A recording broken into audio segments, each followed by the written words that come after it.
Hi guys. So I know a few days ago, I'm so bad with days and my weeks have been running into each other, but somewhere in the span of a few days ago, I put out a video about learning to read tarot instantly and I mentioned Jax. Hi Jax. How's it going? And he's here today because I mentioned how there is the classical way to read it.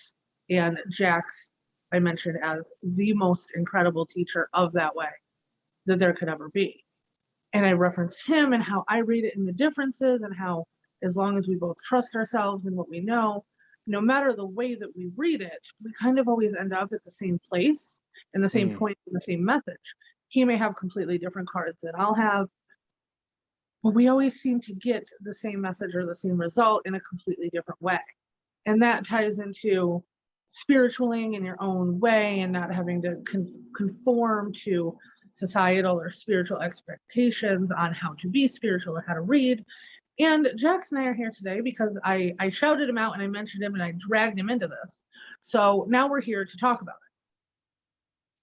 it. yeah, So well, what do you think? Out of everything I just said, what's your thoughts on the beginning of yeah, well, no, I love that, and I would say, as far as the classical way to learn the tarot or to teach the tarot, I feel like there's an evolution that's happening in tarot, and I would say, with the modern way that a lot of people will learn, tarot, for example, they'll essentially, they'll read the book that comes along with the deck, or in many cases, especially with Gen Z and onwards, we're looking at people who will essentially like watch lots of YouTube videos and they'll learn the tarot from different things, and they'll learn what I might call like conventional meanings. So the conventional way to learn tarot would be to look over the book, memorize the different cards, and it just almost seems like it's a random compilation of different neat ideas that are put together.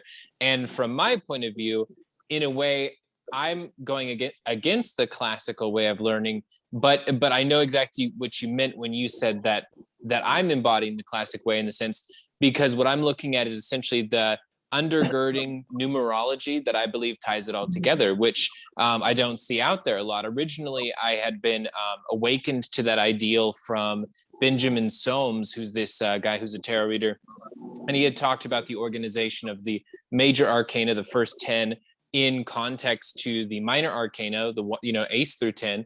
And so that's 50 of the cards there, that if you look at the underarching sort of numerology, then you're able to see how they're all connected. And then so 50 of the cards actually have a story-like consolidated meaning, and that like helps right away. And then you've got 16 court cards, and then you've got just the remaining 12 of the major arcana, which work in little triplets. And so I made this series recently called Tarot Hacks, which may have sort of inspired this interview happening.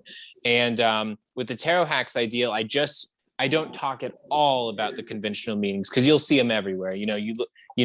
Instead, I just talk about what I believe is the undercurrent there. But I couldn't agree more with your ideal and your philosophy, because if I'm teaching someone tarot, a lot of the times before I ever talk about a meaning, I love to talk to people and sort of help them engage with actually listening to their intuition, which is what you advocate for. Which, if I've got a card, and I'm just going to pick a random one, and we see here there's this blue and this purple in the background, like, what do you think that the blue and purple means? Like, what does your intuition say that these colors are trying to tell as far as the story?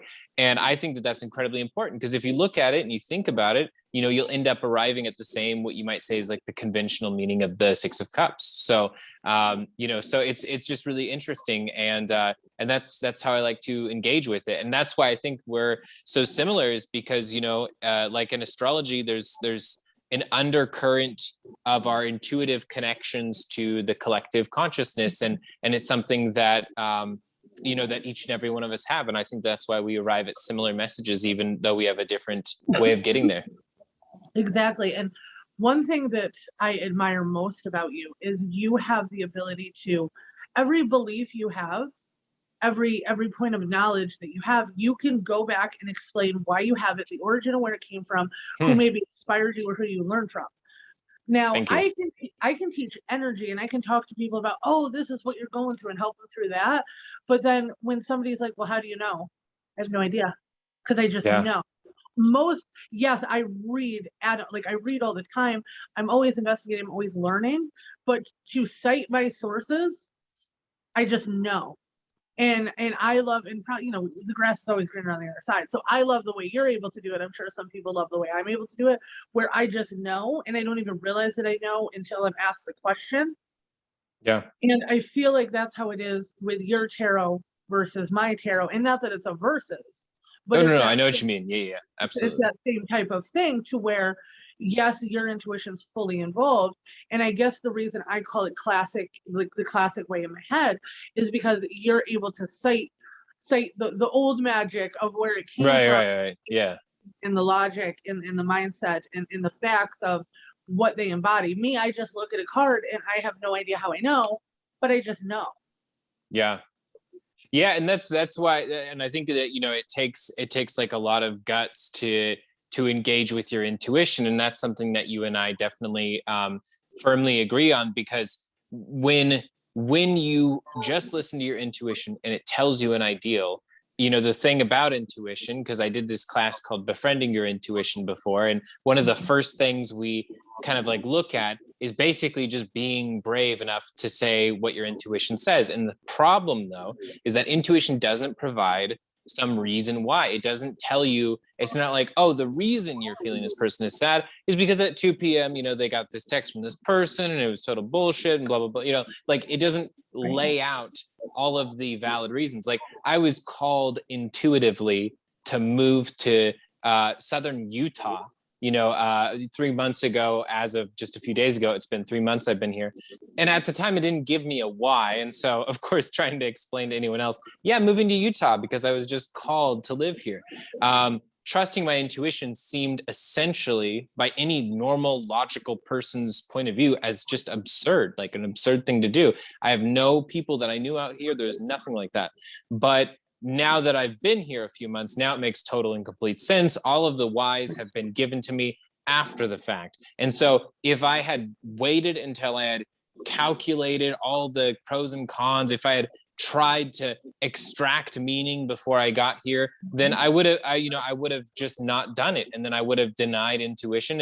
And I think that whether you're, you know, moving to Utah or giving a reading, that you're putting yourself out there and putting yourself in the position of true vulnerability when you speak your intuition. It takes bravery, and you constantly are in a place where you are risking being wrong. But if you truly trust it, then it's funny because you end up not being wrong.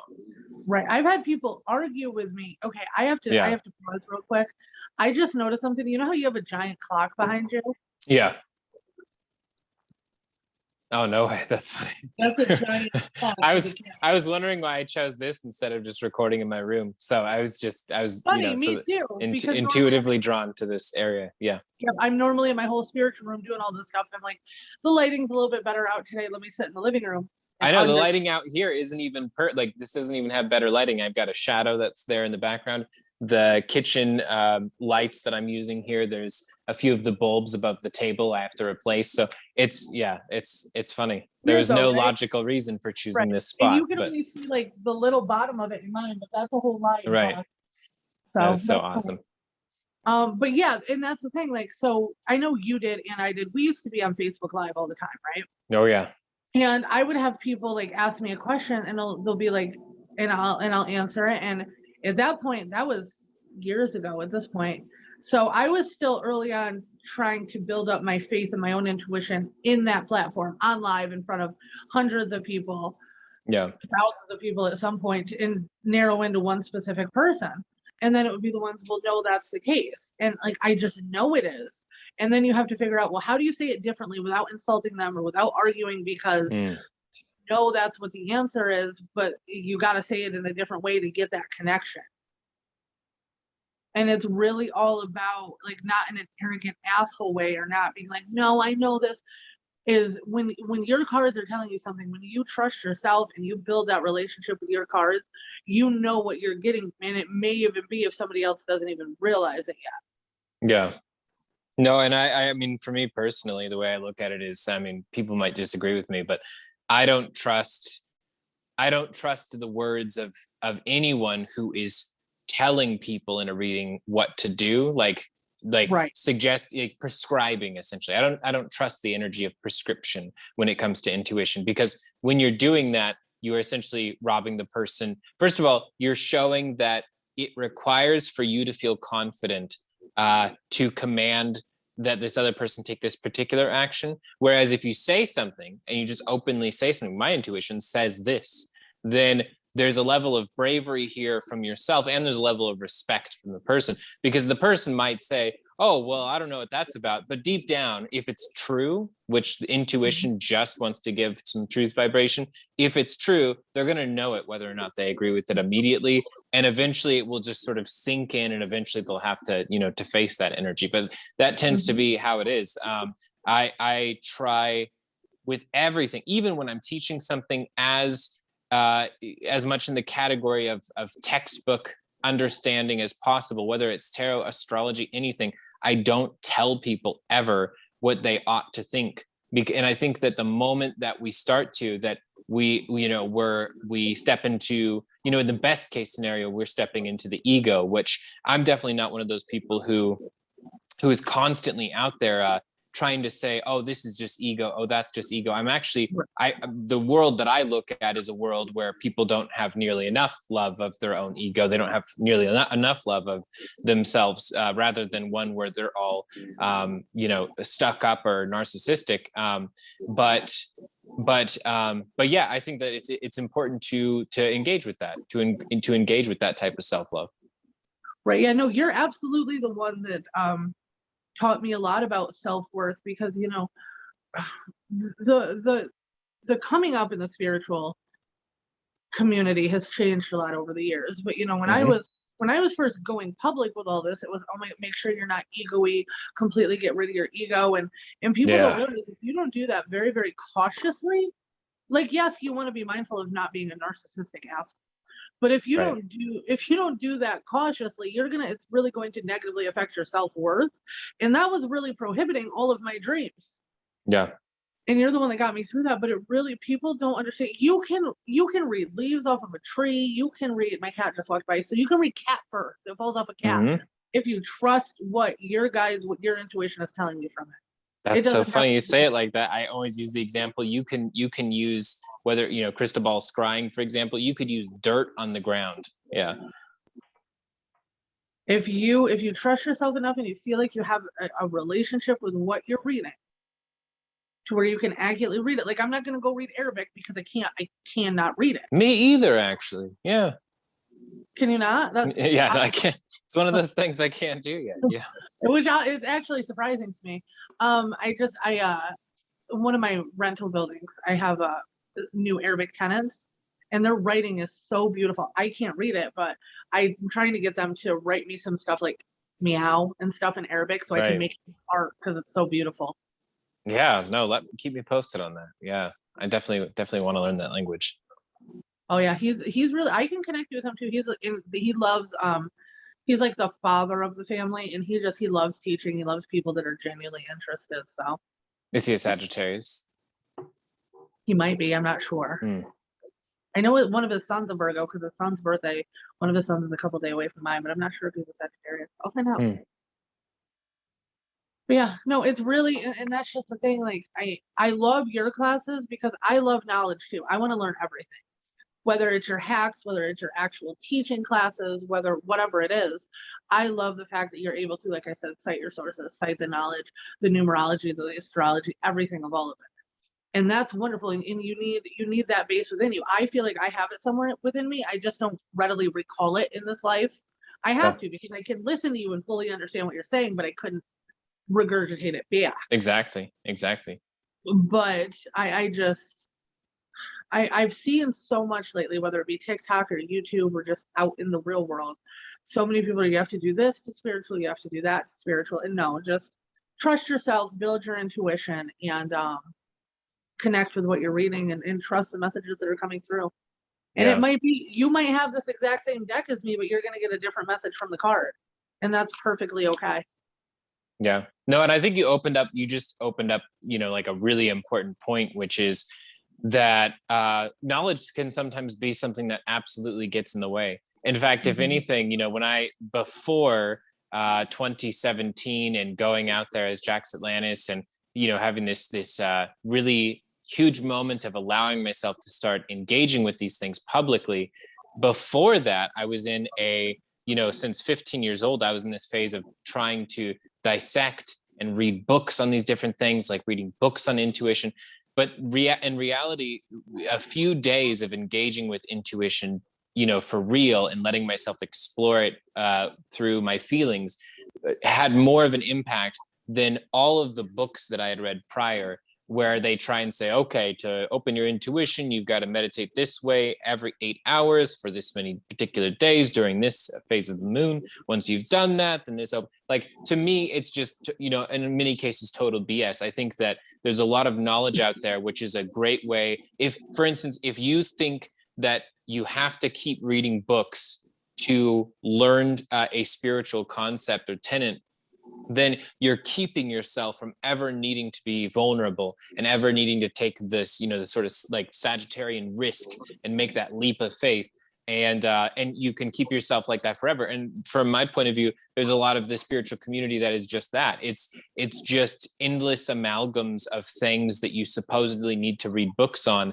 And then and only then will you be worthy of connecting to these tenets, or basically that's the way in which you'll evolve, which is too bad, because you got to remember, like, if you have to learn this particular thing from this elder, who taught that elder, another elder, who taught that elder. But once you go back to the beginning, eventually you reach a man or a woman who had to just do it. They just had to engage with that. And I believe that, just like you said, this exists as a precondition within all of us. I think we all know the 12 zodiac signs, whether or not we call them Aries and Sagittarius and Scorpio, whether we just sort of feel that quintessence of Aries, that rising masculine, whether we feel the quintessence of Scorpio, the death and rebirth process, and we put it in all of our myths and all of our stories over and over again, totally unconsciously, without even, knowing where it came from. And I believe we all have the zodiac within us, and we all have the tarot within us. We all have these, not what they are as a physical manifestation, but what they're based on. I believe we all have that in us. So I agree. Right. And that's what I try to tell people. Like, people like you and I, it's not that we're any better or we know more. We've just been doing it It's longer. because we're worse. Yeah. Well, I mean, Right. in a way, like, it's because we're proudly imperfect and vulnerable enough to listen to something that speaks. Right. And exactly. And like, for me, I've always said it's just because I've been doing it longer. Like, it's funny, Tina is the one that told me I was psychic. Like, I thought it took me, I mean, I realized some in my late teens, but as far as like the intuition or the sense of knowing, or just knowing, or all these concepts that I could grasp, I didn't realize that other people didn't or couldn't at that point do that. And it took somebody being like, no, this is what you are. And then I'm like, and then I would read up on it and be like, oh, well, I guess that makes sense. But to me, I've always just been me. Yeah. Then everything else labeled me because other people apparently couldn't do it. But all it really is for me, I feel it all comes down to truly knowing yourself, good, bad, and indifferent. And I think there's a huge part of the spiritual aspect of it where people don't want to know they're dark and they're bad as well as they're good. And that can go a lot.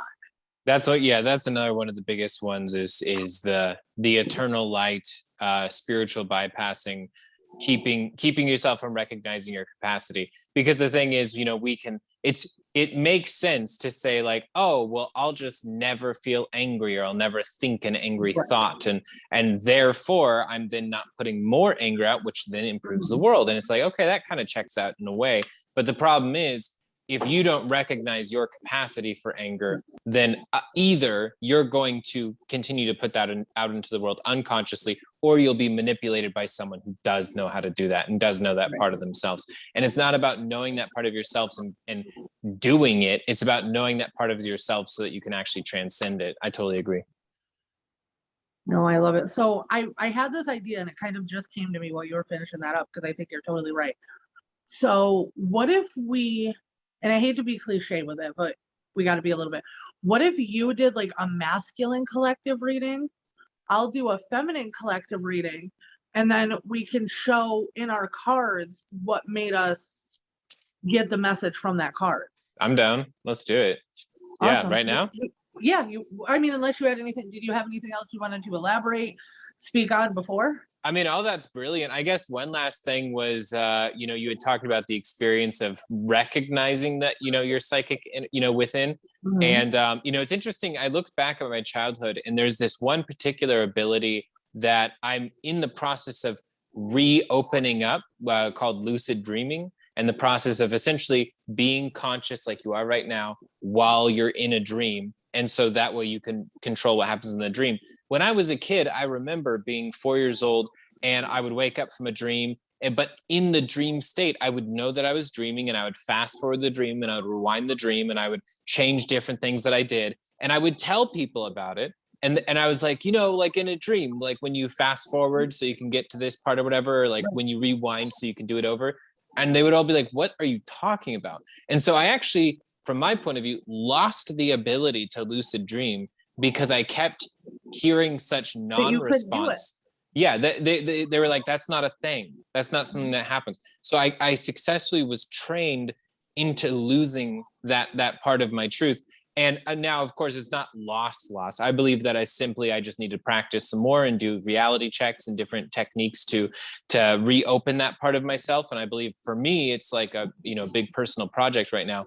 But yeah, that's one of those things. Like we're all connected intuitive. Like we're all connected energetically. We all have abilities. It's just a matter of like letting ourselves find them. So right, and that can happen a lot.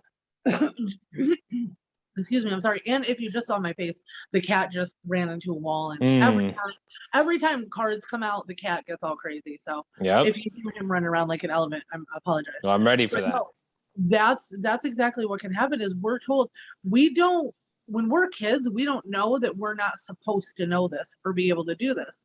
So we instantaneously automatically do it because it's natural. And then we're told no, and then it becomes no. Co-creating our reality. If we believe no, it becomes no. Oh, I think so too. So there's a lot of, if somebody's out there truly looking to want to start reading cards and doesn't completely resonate with your way, doesn't completely resonate with my way, has a little bit of this, a little bit of you, a little bit of me, a little bit of that, all you got to realize is that you can do it. You can do it whatever way you want. Exactly. And we could get into the conspiracy theorist ideologies of it or so much, but this world, as much as more and more people are becoming awakened, it's not set up to encourage us to connect with what we can actually do. Yeah. The world's definitely presenting more opportunities for awakeness. It is I definitely feel that. But for so long, it's, whether it's that cliche Salem witch hunts, or you can't be a witch in public, you can't do this, or, just like your childhood, like, no, you can't do that in dreams. That's not normal. That's not real. You're just a kid and you're just dreaming. It's not, so many times it can be not conducive to realize, no, that is real. And that's really what we're doing. And it's really okay.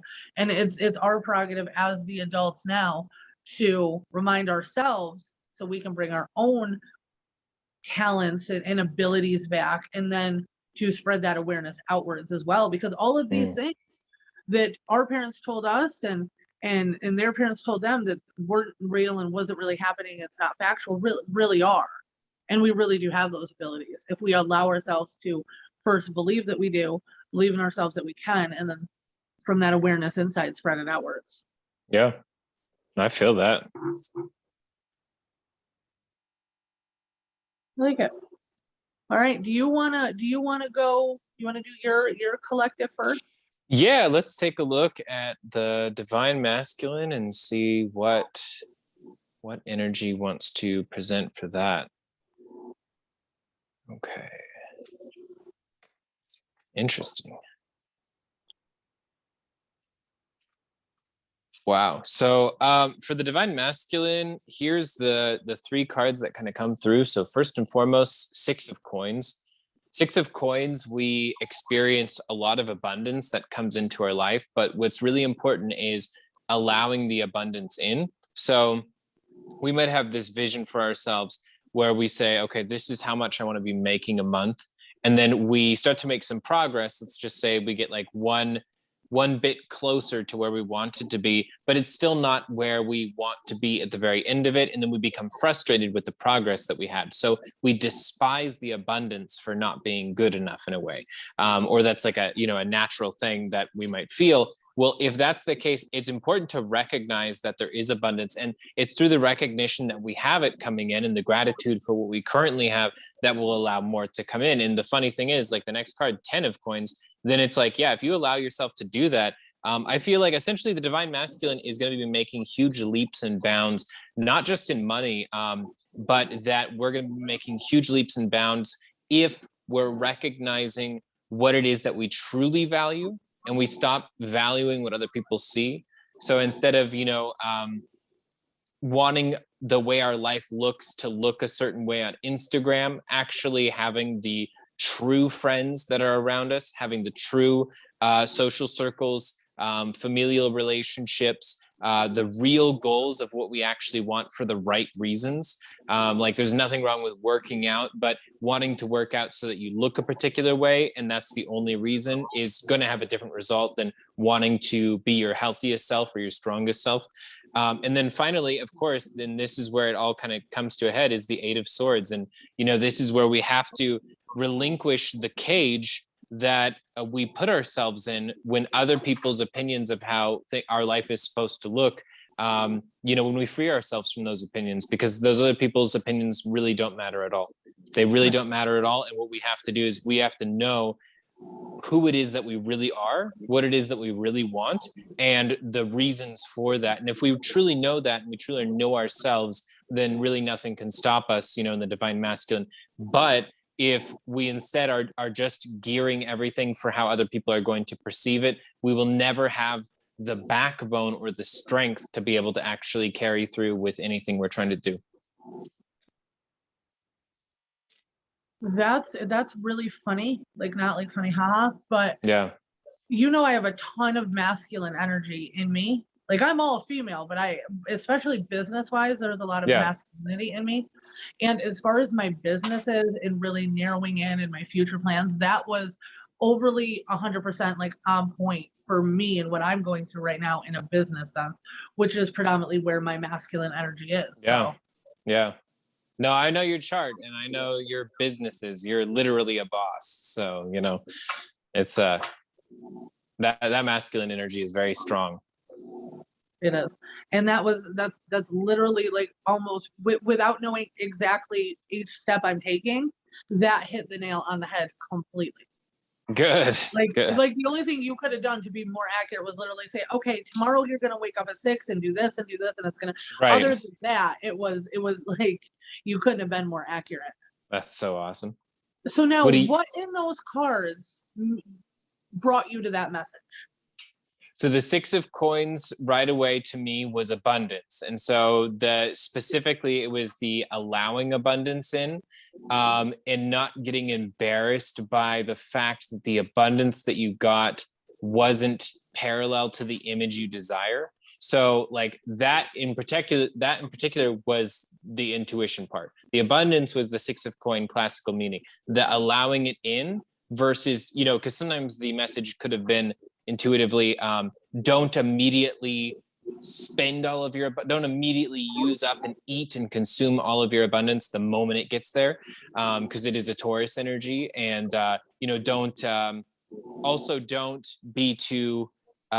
don't be too foolish to think that this abundance represents stability of abundance. There's a million different directions it could have gone, but intuition specifically said the divine masculine has to allow themselves to actually accept their abundance and be grateful for it. And it makes sense. And then the 10 of Coins, which is a card that often is going to be the legacy of money, aka the propagation of money, like handing down money to your children or paying for their college funds or whatever other thing. In this particular 10 of Coins, it was really hearkening back instead to the story of the 9 becoming the 10. The 9 of coins being where we have our evaluation of our value systems, what it is we truly think is important in life, what high value people really are to us, and what that lifestyle represents, the ultimate version of ourselves. And for some reason, that is what intuitively came forward as the 9 becoming the 10 and carrying it out. Because essentially, one way or the other, it's going, your 10 of coins journey ends at that dinner party, and you're either surrounded by a bunch of really fake people who you don't actually value, or you're surrounded by a lot of loyal people who were with you there for the right reasons, and they do value you and you value them. And then lastly, it was what was the last card? 8 of Swords. So 8 of Swords is going to be, getting rid of the limited mindsets. But to me, intuitively, it was all about, for some reason, other people's attempted influence to your mindset and telling you how you should think. For some reason, that intuitively came through. So all 3 of those cards, totally disconnected, became a connected ideal just because intuition said so. Intuition, made that clear. Right. No, that's awesome. I love it. And I really can, like I said, I totally relate. And did you have anything else you wanted to elaborate about the reading? Oh no, that was it. Yeah. And it was awesome. And I was looking at the cards when you were holding them up, and I'm like I was listening to the messages you were getting, but then I was also seeing like they're your cards, right? So I'm not gonna like build a full relationship with them. Yeah. But I could tell like the parts of the card you were picking up, and then I could see where I would get something different from them because we're different people. Exactly. And so I would probably get the same message you got, but with different cards. And then if I was using your deck, those cards to me would jump out for a different meaning. Mm. But we still end up at the same result. Yeah, I'm going to do the same with the cards that you pulled. Okay. So I have 3 here. And so for the Divine Feminine, we have the King of Swords, which is the message coming through for that is don't be, it's funny because you just said, it's always the synchronicities. It's a cat. Oh yeah, they're all cats. It's a cat tarot deck. That's awesome. But you're just like, you're a boss, you're masculine. I'm like, this masculine reading, really, I resonated with it. And this King of Swords is coming through and saying the Divine Feminine, the feminine collective as of late needs to put some energy into being able to mesh your 3D world, your spirituality, your emotions, and become more of a boss. Don't forget that you are strong. I'm all female too. You can see the makeup, the eyebrows, the nails, the this and that. Like I am through and through female, but I know how to access my masculine energy and become a boss and do what I need to do and put my foot down and make the decision. And every other female out there has a capability of that as well. Don't forget that. Bring that King of Swords in. This big, beautiful, fluffy man cat is saying, it's white, it's balance, but it's also strength, and it's the king. And it's combining all of these, the physical 3D regular human adult life you have, plus the spirituality, plus your emotions. Be strong, balance that. And that's where you get to the decisions that you want to make. You have the strength in doing them. And by bringing in that King of Swords energy, we get to the Page of Wands, which is this was a reading on TikTok. This card came out this week. But this is a fun little playful, starting a new journey, sniffing a leaf, having an adventure, having a fun. And sometimes you have to be really strong and you have to make those hard decisions by being that king to get to the Page of Wands, to have fun and have adventure and enjoy it. You have to work for what you want to enjoy it. And that means having enough trust and faith and strength in yourself to make the hard decisions. And the final card that came out was the 6 of Wands. And this is talking about make sure while you're going through these decisions and while you're connecting with your strength and making the choices to have adventure and fun and the life that you want, make sure you have the right people around you and you know who you want around you. Are you having people around just because they've always been there, or are you having people around because they're really your soul family and they're adding to your life and these are the good connections? Take a look at that aspect. Are they fulfilling you in multiple ways, or at least in one way, or are they just there to be there? What is your herd of cats in your life up to?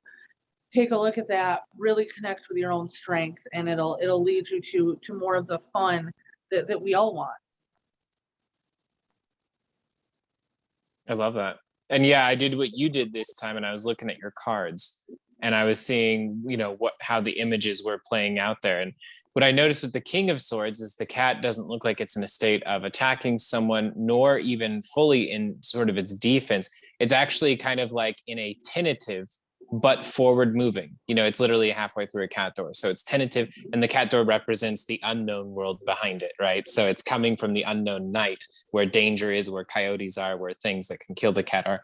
And so it goes into the known, and then it's bringing, the feminine bringing masculine in this case, which the ultimate, divine masculine that the feminine can bring through King of Swords would be the loving confrontation, which is confronting someone, not, fighting them, but confronting them, where you say, look, here's what I know is actually going on. Here's what I feel about it.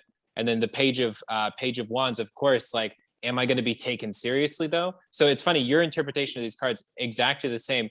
And then the reasons that I'm coming to for the interpretation is different though. And it's hilarious because that's the same meaning though, because it's that loving confrontation and finding that inner masculine, that boss. Am I going to be taken seriously though? Basically, am I going to be able to like let my guard down after this, or am I going to be viewed in a certain way? And then of course, for the final one, the Six of Wands, it is the most flamboyant sort of engagement of the victorious self. The cat's literally orange, which is, vivid, and it's loud, and it's a sexuality color. So it's about being able to celebrate yourself in that victory afterwards, and allowing yourself to do so, not to engage with the King of Swords because now you're, bitchy and confronting. It's because you're engaging with the King of Swords because that's a true aspect of yourself and the way in which you speak your truth, and you still get to be the fun side of yourself, the loud and vivid side of yourself as well. You're not a caricature, and you don't have to go from being feminine or bossy. Like there's so many different things that you get to be. You get to find all aspects of yourself. So yeah, I love your interpretation of that. And again, that's what people don't get. Like, I showed you my card. You saw something completely different in my card. Right. Yeah. But for me, it's all about the cat door. Yeah. Right. We still got the same generalized message. You may hit a small aspect of it that hit you stronger. I may, but we still have the same reading. Yeah, that's interesting. I love it, and that's what I wish. I remember so many times people are like, "Oh, you need to read to me. I don't know what's going on," or I need this advice. Like it's already in you. You want to read, and I'll read for people. It's not that I didn't want to do it, but and I've heard so many times, "Oh, I wish I could do that." You can, and you really can. I don't miss the old days of the divine healers or the divine tarot readers or put on a pedestal. Yeah. This is all of us, and we all have the ability. Exactly. Yeah. And my personal opinion on the right way to lead or the right way to teach is teach somebody else how to do it or show how you do it. Now, I go to you for reading sometimes too, because you go to somebody you trust. You want that outsider opinion. There's nothing that's self-care in a way. It's the same as going to get your hair done or going to get a pedicure if you want to on occasion. But it's not something that you have to depend on somebody else for something, because I couldn't agree more. You are able to do it. Yeah. And I want more people to realize that. And that's part of what the Age of Aquarius is bringing up a lot, is we all have that connection. It's bringing it out of us. Yeah. Exactly. And then even on a bigger picture, I mean, if we go back and back and back more times than I could even say, I mean, we're all the same person anyway. So. Oh yeah. That opens up an entire can of worms. Right. We're all just the same personing differently, but. Yeah. And then we won't start that rabbit hole today. I was about to say, if we get into that, yeah, that's. Some people's heads will explode. Some people just aren't ready to go there yet. Yeah. The quantum physics of it all, but yeah, we can do that sometime too. That's awesome. But listen, I can't thank you enough. I'm glad. Yeah. I haven't talked to you. We did my reading in March, which is panning out exponentially well. Get a reading exponentially well. Thank you. Talk to Jax, get a reading, and then things that are like supposed to, like, yes, it's gonna be good, and then it just goes boom, and it's like, holy fucking fantastic. So I fairly certain it has something to do with him. Get a reading from him. Do it. Okay. Every time I do, my life exponentially gets incredibly well. And so we haven't talked since March. It was nice that, you know, I saw your tarot hacks, and then I had been wanting to do that, you know, tarot instantly. It's all on intuition video for a while. And I'm like, no, now that he's doing this, I got to do this. It made us link up and connect. And Yeah, it was good. I'm glad we did this. This was nice. We I haven't know. worked together in a couple years. I know. It's been a minute. I remember the last time we did. I think we went live. We did. Yeah. I think Ari was there too.